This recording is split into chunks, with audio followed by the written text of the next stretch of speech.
नमस्कार बच्चों, कैसे हैं आप सब। उम्मीद करती हूँ अच्छे से होंगे और पिछली क्लास के कॉन्सेप्ट्स रिवाइज भी कर लिए होंगे। मैं हूँ आपकी टीचर स्नेहा एआई और आप देख रहे हैं माइलस्टोन द लर्निंग हब। यहाँ हम इकोनॉमिक्स और स्टैटिस्टिक्स के हर कॉन्सेप्ट को एकदम सिंपल और इंटरेस्टिंग तरीके से सीखते हैं। तो आज की क्लास के लिए रेडी हैं? बहुत अच्छा। तो बच्चों, पिछली क्लास में हमने सैम्पलिंग मेथड्स के बारे में डिटेल में पढ़ा था। रैंडम सैम्पलिंग क्या होता है, नॉन रैंडम सैम्पलिंग क्या होता है, टाइप्स, एग्जाम्पल्स, सब कुछ हमने डिस्कस किया। आज हम एक नए टॉपिक की तरफ बढ़ेंगे जो स्टैटिस्टिक्स की फाउंडेशन में से एक है, ऑर्गेनाइजेशन ऑफ डेटा। नाम सुनकर लग रहा होगा सिंपल है, लेकिन इसके अंदर काफी कुछ है जो एग्जाम में पूछा जाता है, तो ध्यान से सुनिए। ए फ्लैट एक छोटा सा एग्जाम्पल। मान लीजिए आपके कमरे में कपड़े, किताबें, कॉपीज, स्टेशनरी सब इधर उधर बिखरा हुआ है। आपको एक स्पेसिफिक नोटबुक चाहिए, तो आप ढूंढते ढूंढते परेशान हो जाते हैं। लेकिन अगर वही सब कुछ प्रॉपर्ली अरेंज हो, कपड़े अलमीरा में, किताबें शेल्फ में, स्टेशनरी ड्रॉअर में, तो एक सेकंड में सब मिल जाता है ना। बस यही कॉन्सेप्ट है ऑर्गेनाइजेशन का। अब स्टैटिस्टिक्स में भी ऐसा ही होता है। जब हम डेटा कलेक्ट करते हैं तो वो रॉ फॉर्म में होता है, scattered, messy, difficult to understand. जैसे वो बिखरा हुआ कमरा। अगर हम उस ऑर्गेनाइज कर लें, सिस्टमैटिकली अरेंज कर लें, तो वही डेटा मीनिंगफुल बन जाता है, समझना आसान हो जाता है, एनालिसिस करना इजी हो जाता है।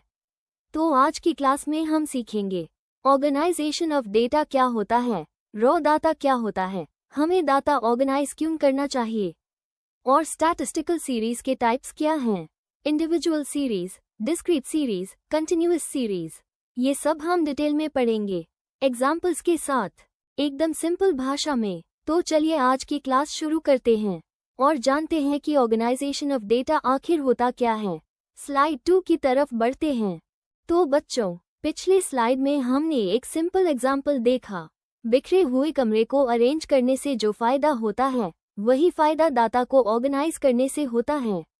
अब इस स्लाइड में हम ऑफिशियली समझेंगे कि ऑर्गेनाइजेशन ऑफ डेटा आखिर होता क्या है। ऑर्गेनाइजेशन ऑफ डेटा का मतलब है कलेक्टेड डेटा को सिस्टमैटिकली अरेंज करना, क्लासिफाई करना, टैब्यूलेट करना, ताकि वो मीनिंगफुल बन जाए, समझने में आसान हो और आगे एनालिसिस किया जा सके। सिंपल वर्ड्स में, डाटा को एक प्रॉपर ऑर्डर में लगाना हाई ऑर्गेनाइजेशन ऑफ डेटा कहलाता है। ए फ्लैट इसकी ऑफिशियल डेफिनेशन कुछ इस तरह है। Organization of data refers to the systematic arrangement of raw data in such a way that it becomes easy to understand, interpret, and analyze. Hindi में कह सकते हैं, आंकड़ों का संगठन एक ऐसी प्रक्रिया है जिसमें कच्चे आंकड़ों को इस प्रकार व्यवस्थित किया जाता है कि वे समझने, व्याख्या करने और विश्लेषण करने योग्य बन जाएं। ए फ्लैट यहाँ एक वर्ड है जिसे समझना बहुत जरूरी है। रॉ डेटा मतलब कच्चा डाटा, जो डाटा अभी फ्रेशली कलेक्ट हुआ है, जिसे किसी तरह से अरेंज नहीं किया गया। जैसे आपने एक क्लास के 30 स्टूडेंट्स से उनके मार्क्स पूछ लिए, 67, 82, 45, 91, 56, 78, 33, ऐसे रैंडमली नंबर्स लिख दिए। ये रॉ डाटा है, इसे देखकर कुछ समझ नहीं आता। कौन पास है, कौन फेल, एवरेज क्या है, हाईएस्ट कितना है, कुछ क्लियर नहीं है। लेकिन अगर हम इसी डाटा को असेंडिंग ऑर्डर में लगा दें, 33, 45, 56, 67, 78, 82, 91, तो तुरंत पता चल गया कि हाईएस्ट 91 है, लोएस्ट 33 है, कितने स्टूडेंट्स 60 से ऊपर हैं। ये है ऑर्गेनाइजेशन की पावर। तो बच्चों, organisation of data basically 3 steps में होता है। पहला स्टेप, क्लासिफिकेशन, मतलब डाटा को डिफरेंट कैटेगरीज में बांटना, जैसे स्टूडेंट्स को पास और फेल में क्लासिफाई करना। दूसरा स्टेप, टैब्यूलेशन, मतलब डाटा को टेबल्स यानी सारणियों में अरेंज करना, रोज और कॉलम्स के फॉर्मेट में। तीसरा स्टेप, प्रेजेंटेशन, मतलब ऑर्गेनाइज डेटा को चार्ट्स, ग्राफ्स के थ्रू विजुअली प्रेजेंट करना। लेकिन आज की क्लास में हम मेनली पहले 2 स्टेप्स पर फोकस करेंगे, क्लासिफिकेशन और टैब्यूलेशन। ए फ्लैट सवाल ये है कि डाटा ऑर्गेनाइज क्यों करना चाहिए, इसके क्या ऑब्जेक्टिव्स हैं, अगले स्लाइड में हम यही पढ़ेंगे। लेकिन उससे पहले एक बात याद रखिए, ऑर्गेनाइजेशन ऑफ डेटा स्टैटिस्टिक्स की बैकबोन है। बिना डेटा ऑर्गेनाइज किए आगे कोई भी स्टैटिस्टिकल एनालिसिस पॉसिबल नहीं है। जैसे बिना फाउंडेशन के बिल्डिंग नहीं बनती, वैसे बिना ऑर्गेनाइजेशन के स्टैटिस्टिक्स नहीं बनता। तो चलिए अब स्लाइड 3 की तरफ बढ़ते हैं, जहां हम रॉ डाटा और ऑब्जेक्टिव्स ऑफ ऑर्गेनाइजेशन के बारे में डिटेल में पढ़ेंगे। तो बच्चों, पिछले स्लाइड में हमने एक सिंपल एग्जाम्पल देखा। बिखरे हुए कमरे को अरेंज करने से जो फायदा होता है, वही फायदा डाटा को ऑर्गेनाइज करने से होता है। अब इस स्लाइड में हम ऑफिशियली समझेंगे कि ऑर्गेनाइजेशन ऑफ डेटा आखिर होता क्या है। ऑर्गेनाइजेशन ऑफ डेटा का मतलब है कलेक्टेड डेटा को सिस्टमैटिकली अरेंज करना, क्लासिफाई करना, टैब्यूलेट करना, ताकि वो मीनिंगफुल बन जाए, समझने में आसान हो और आगे एनालिसिस किया जा सके। सिंपल वर्ड्स में डाटा को एक प्रॉपर ऑर्डर में लगाना हाई ऑर्गेनाइजेशन ऑफ डेटा कहलाता है। ए फ्लैट इसकी ऑफिशियल डेफिनेशन कुछ इस तरह है। Organization of data refers to the systematic arrangement of raw data in such a way that it becomes easy to understand, interpret, and analyze. Hindi में कह सकते हैं, आंकड़ों का संगठन एक ऐसी प्रक्रिया है जिसमें कच्चे आंकड़ों को इस प्रकार व्यवस्थित किया जाता है कि वे समझने, व्याख्या करने और विश्लेषण करने योग्य बन जाएं। ए फ्लैट यहाँ एक वर्ड है जिसे समझना बहुत जरूरी है। रॉ डेटा मतलब कच्चा डाटा, जो डाटा अभी फ्रेशली कलेक्ट हुआ है, जिसे किसी तरह से अरेंज नहीं किया गया। जैसे आपने एक क्लास के 30 स्टूडेंट्स से उनके मार्क्स पूछ लिए, 67, 82, 45, 91, 56, 78, 33, ऐसे रैंडमली नंबर्स लिख दिए। ये रॉ डाटा है, इसे देखकर कुछ समझ नहीं आता।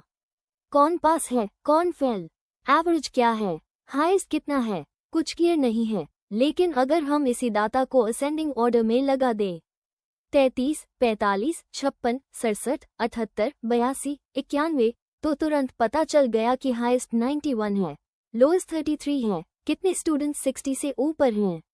ये है ऑर्गेनाइजेशन की पावर।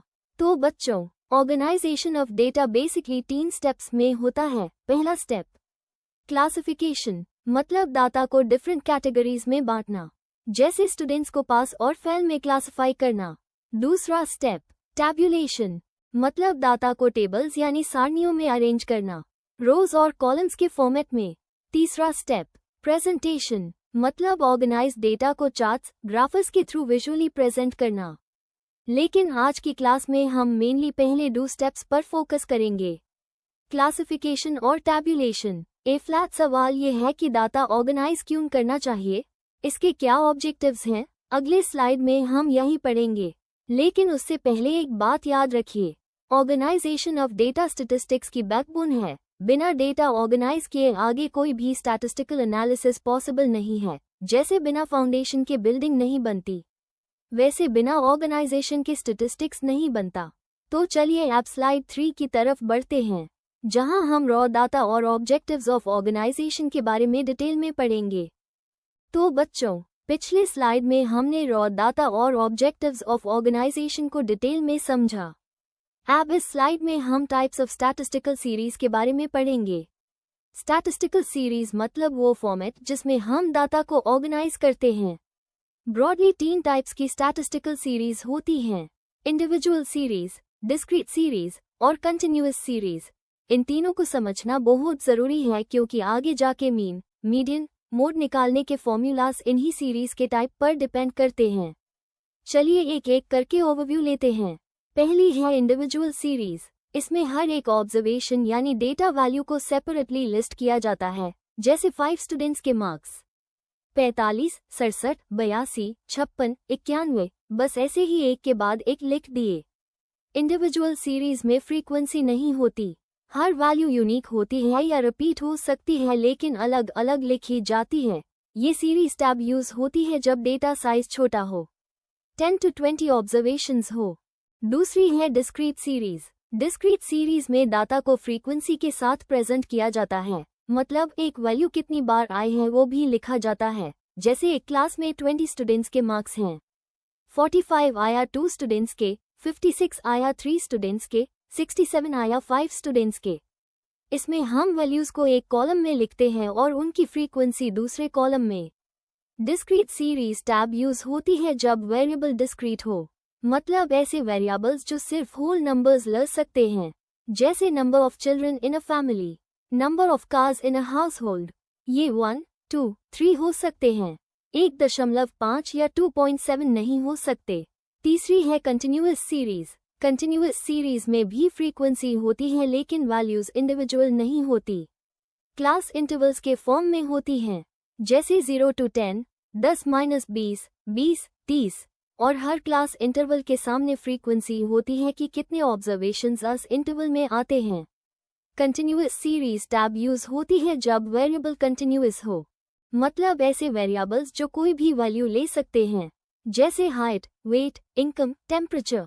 ये 5.2 फीट भी हो सकता है, 5.7 भी, 6.1 भी।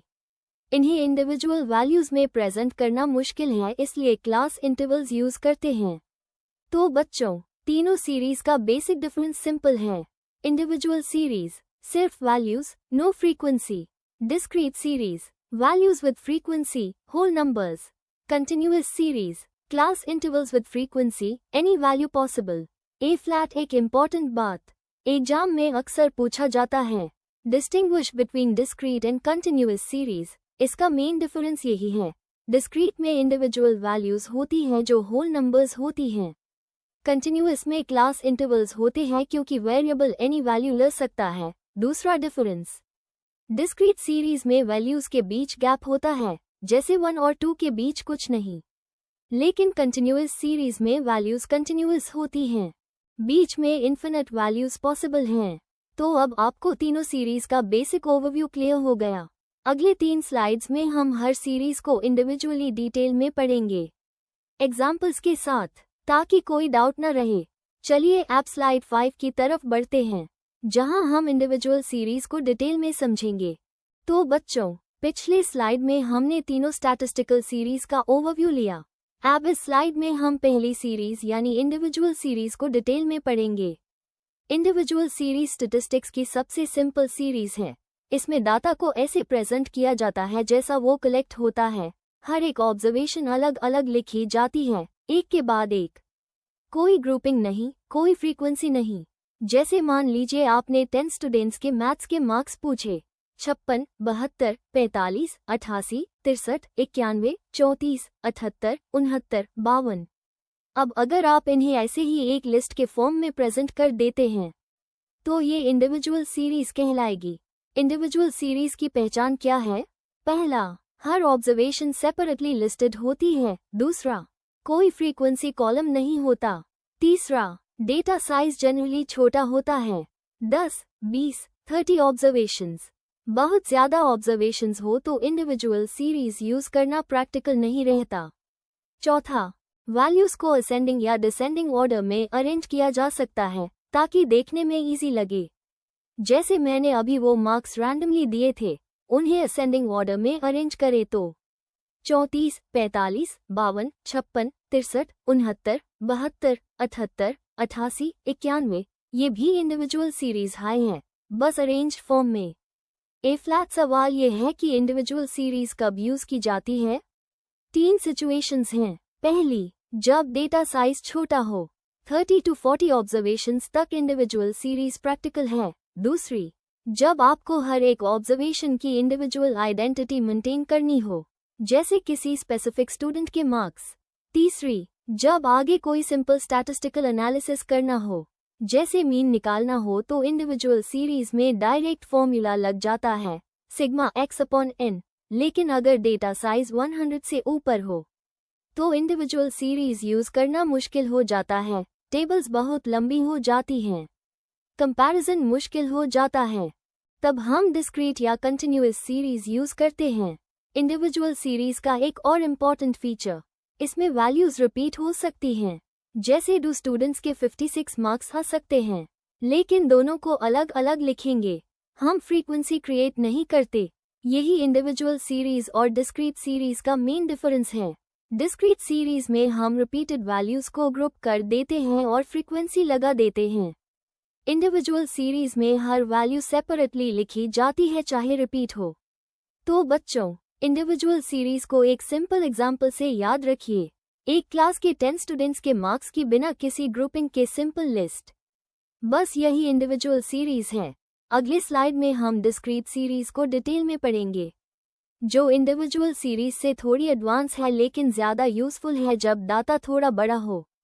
चलिए अब स्लाइड 6 की तरफ बढ़ते हैं। तो बच्चों, पिछले स्लाइड में हमने इंडिविजुअल सीरीज को डिटेल में समझा।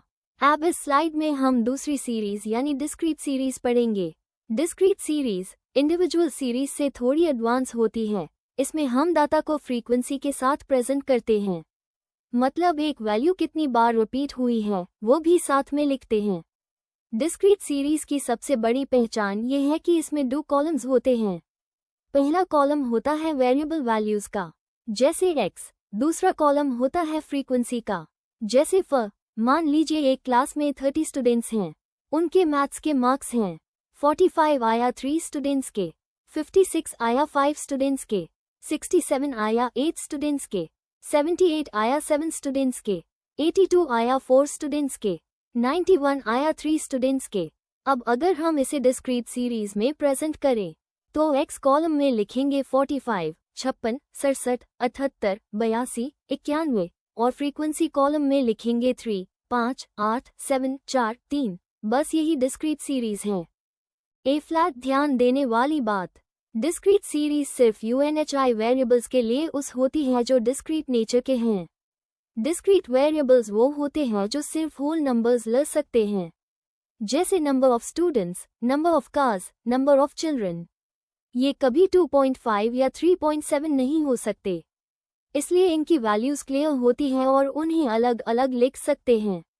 अगर वेरिएबल कंटिन्यूअस नेचर का हो, जैसे हाइट 5.2, 5.21, 5.34, ऐसे कोई भी वैल्यू ले सकता है, तो डिस्क्रीट सीरीज यूज नहीं कर सकते। उसके लिए कंटिन्यूअस सीरीज यूज करते हैं। डिस्क्रीट सीरीज के एडवांटेजेस क्या हैं? पहला, इंडिविजुअल सीरीज से ज़्यादा कम्पैक्ट होती है, डाटा को समराइज्ड फॉर्म में प्रेजेंट करती है। दूसरा, कंपैरिजन इजी हो जाता है, फ्रीक्वेंसी देखकर तुरंत पता चल जाता है कि कौन सी वैल्यू सबसे ज़्यादा बार आई है। तीसरा, आगे स्टैटिस्टिकल एनालिसिस के लिए यूजफुल है। मीन, मीडियन, मोड निकालने के डिस्क्रीट सीरीज के अपने फॉर्मूलास हैं, जैसे मीन के लिए sigma F x upon sigma F. Discrete series की लिमिटेशंस भी हैं। पहली, अगर वेरिएबल की बहुत सारी यूनिक वैल्यूज हैं तो टेबल फिर से लंबी हो जाती है। दूसरी, कंटिन्यूअस वेरिएबल्स के लिए उस नहीं कर सकते।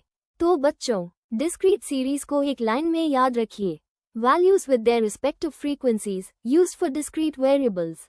अगले स्लाइड में हम कंटिन्यूअस सीरीज पढ़ेंगे जो थोड़ी कॉम्प्लेक्स है लेकिन बहुत इंपॉर्टेंट है। चलिए स्लाइड 7 की तरफ बढ़ते हैं। तो बच्चों, पिछले स्लाइड में हमने डिस्क्रीट सीरीज को डिटेल में समझा। अब इस स्लाइड में हम तीसरी और सबसे इंपॉर्टेंट सीरीज यानी कंटिन्यूअस सीरीज पढ़ेंगे। कंटिन्यूअस सीरीज स्टैटिस्टिक्स की सबसे ज्यादा उस होने वाली सीरीज है। इसमें डाटा को क्लास इंटरवल्स के फॉर्म में प्रेजेंट किया जाता है, मतलब वैल्यूज को ग्रुप्स में बांट दिया जाता है, जैसे 0 to 10, 10-20, 20, 30, और हर ग्रुप के साथ फ्रीक्वेंसी लिखी जाती है। कंटिन्यूअस सीरीज की जरूरत क्यों पड़ती है? सोचिए आपके पास 500 स्टूडेंट्स की हाइट का डाटा है। हाइट्स है 4.2 फीट, 5.1 फीट, 5.35 फीट, 6.1 फीट। इतनी सारी डिफरेंट वैल्यूज होंगी कि अगर आप डिस्क्रीट सीरीज की तरह हर वैल्यू अलग अलग लिखने लगे तो टेबल पेजेस लंबी हो जाएगी, समझना इम्पॉसिबल हो जाएगा। इसलिए हम हाइट्स को ग्रुप्स में बांट देते हैं, 4 to 4.5 feet, 4.5 to 5 feet, 5-5.5 feet, 5.5 to 6 feet, 6-6.5 feet. फिर देखते हैं कितने स्टूडेंट्स किस ग्रुप में आते हैं। बस यही कंटिन्यूअस सीरीज है। ए फ्लैट कंटिन्यूअस सीरीज के कुछ इंपॉर्टेंट टर्म्स हैं जो एग्जाम में पूछे जाते हैं। पहला है क्लास इंटरवल, मतलब वो रंगे जो हमने बनाई, जैसे 10 to 20 एक क्लास इंटरवल है। दूसरा है क्लास लिमिट्स। हर क्लास इंटरवल की 2 लिमिट्स होती हैं, लोअर लिमिट और अपर लिमिट। जैसे 10 to 20 में लोअर लिमिट 10 है और अपर लिमिट 20 है। तीसरा है क्लास फ्रीक्वेंसी, मतलब बस क्लास इंटरवल में कितनी ऑब्जर्वेशंस आती हैं। चौथा है क्लास विड्थ या class size, upper limit minus lower limit, जैसे 20 - 10 = 10, ये क्लास विड्थ है। पांचवा है मिड पॉइंट या class mark, upper limit plus lower limit divided by 2, जैसे 20 plus 10 equals 30 divided by 2 equals 15, ये मिड पॉइंट है। ए फ्लैट एक इम्पॉर्टेंट कॉन्सेप्ट। कंटिन्यूअस सीरीज दो तरीके से बनाई जा सकती है, एक्सक्लूसिव मेथड और इंक्लूसिव मेथड। एक्सक्लूसिव मेथड में अपर लिमिट नेक्स्ट क्लास की लोअर लिमिट नहीं होती, जैसे 10 to 20, 20, 30। यहाँ 20 अपर लिमिट है पहले क्लास की, लेकिन 20 इंक्लूड नहीं होगा पहले क्लास में, वो नेक्स्ट क्लास 20 to 30 में जाएगा। जबकि इंक्लूसिव मेथड में अपर लिमिट इंक्लूड हो जाती है, जैसे 10 to 19, 20-29। यहाँ 19 तक पहले क्लास में, 20 से 29 तक दूसरे क्लास में। लेकिन इंक्लूसिव मेथड में डाटा कंटिन्यूअस नहीं रहता, इसलिए यूज एक्सक्लूसिव में कन्वर्ट करना पड़ता है। तो बच्चों, कंटिन्यूअस सीरीज का मेन आइडिया है डाटा को क्लास इंटरवल्स में बांटकर फ्रीक्वेंसी के साथ प्रेजेंट करना जब वेरिएबल कंटिन्यूअस नेचर का हो, जैसे height, weight, income, temperature, marks in percentage. ये सब कंटिन्यूअस वेरिएबल्स हैं। अगले स्लाइड में हम आज की क्लास का रिकैप करेंगे। चलिए स्लाइड 8 की तरफ बढ़ते हैं। तो बच्चों, आज की क्लास कंप्लीट हो चुकी है। अब इस आखिरी स्लाइड में हम आज का सब कुछ क्विकली रिकैप करेंगे, ताकि जो भी पढ़ा सब एक बार रिवाइज हो जाए। तो चलिए शुरू करते हैं। आज हमने सीखा ऑर्गेनाइजेशन ऑफ डेटा। सबसे पहले हमने जाना कि ऑर्गेनाइजेशन ऑफ डेटा का मतलब क्या है। ये एक ऐसी प्रोसेस है जिसमें हम कलेक्टेड रॉ डाटा को सिस्टमैटिकली अरेंज करते हैं ताकि वो मीनिंगफुल बन जाए और उस समझना और एनालाइज करना ईजी हो। फिर हमने रॉ डाटा के बारे में जाना। रॉ डेटा मतलब कच्चा डाटा जो डायरेक्टली कलेक्ट किया जाता है बिना किसी प्रोसेसिंग के। ये मेसी होता है, इसे देखकर कुछ समझ नहीं आता, इसीलिए इसे ऑर्गेनाइज करना जरूरी है। फिर हमने ऑब्जेक्टिव्स ऑफ ऑर्गेनाइजेशन पढ़े। 5 मेन ऑब्जेक्टिव्स हैं: सिंप्लिफिकेशन, comparison, space saving, further analysis और क्लैरिटी एंड बेटर अंडरस्टैंडिंग। इन्हीं गोल्स को अचीव करने के लिए हम डाटा ऑर्गेनाइज करते हैं। उसके बाद हमने टाइप्स ऑफ स्टैटिस्टिकल सीरीज का ओवरव्यू लिया। 3 टाइप्स की सीरीज होती हैं: इंडिविजुअल सीरीज, डिस्क्रीट सीरीज और कंटिन्यूअस सीरीज। इंडिविजुअल सीरीज में हर ऑब्जर्वेशन सेपरेटली लिस्टेड होती है, कोई फ्रीक्वेंसी नहीं। छोटे डाटा के लिए उस होती है। डिस्क्रीट सीरीज में वैल्यूज के साथ फ्रीक्वेंसी होती है। डिस्क्रीट वेरिएबल्स के लिए उस होती है जो सिर्फ होल नंबर्स ले सकते हैं। कंटिन्यूअस सीरीज में डाटा को क्लास इंटरवल्स में बांटकर फ्रीक्वेंसी के साथ प्रेजेंट किया जाता है। कंटिन्यूअस वेरिएबल्स के लिए उस होती है जो कोई भी वैल्यू ले सकते हैं। कंटिन्यूअस सीरीज में हमने class interval, class limits, class frequency, class width और मिड पॉइंट जैसे इंपॉर्टेंट टर्म्स भी सीखे। साथ ही एक्सक्लूसिव और इंक्लूसिव मेथड का डिफरेंस भी जाना। तो बच्चों, आज की क्लास का मेन टेकअवे क्या है? रॉ डाटा को ऑर्गेनाइज करना स्टैटिस्टिक्स की पहली और सबसे जरूरी स्टेप है। बिना इसके आगे कोई भी एनालिसिस पॉसिबल नहीं। और डाटा को ऑर्गेनाइज करने के लिए हमें ये पता होना चाहिए कि कौन सी सीरीज कब यूज करनी है, इंडिविजुअल, डिस्क्रीट या कंटिन्यूअस। अगली क्लास में हम पढ़ेंगे क्लासिफिकेशन ऑफ डेटा, जिसमें हम डिटेल में जानेंगे कि डाटा को क्लासिफाई कैसे करते हैं। डिफरेंट बेसिस ऑफ क्लासिफिकेशन क्या हैं? Chronological, special, qualitative, quantitative. बहुत इंटरेस्टिंग टॉपिक है, मिस मत करिएगा। आज के लिए इतना ही। मैं हूँ आपकी teacher Sneha AI, milestone the learning hub से। जो भी आज पढ़ा एक बार नोट्स में जरूर लिखिए। तीनों सीरीज के एग्जाम्पल्स खुद से प्रैक्टिस करिए। अगर कोई डाउट है तो कमेंट्स में पूछ सकते हैं, मैं जरूर जवाब दूंगी। मिलते हैं अगली क्लास में, तब तक के लिए खुश रहिए, पढ़ते रहिए। धन्यवाद।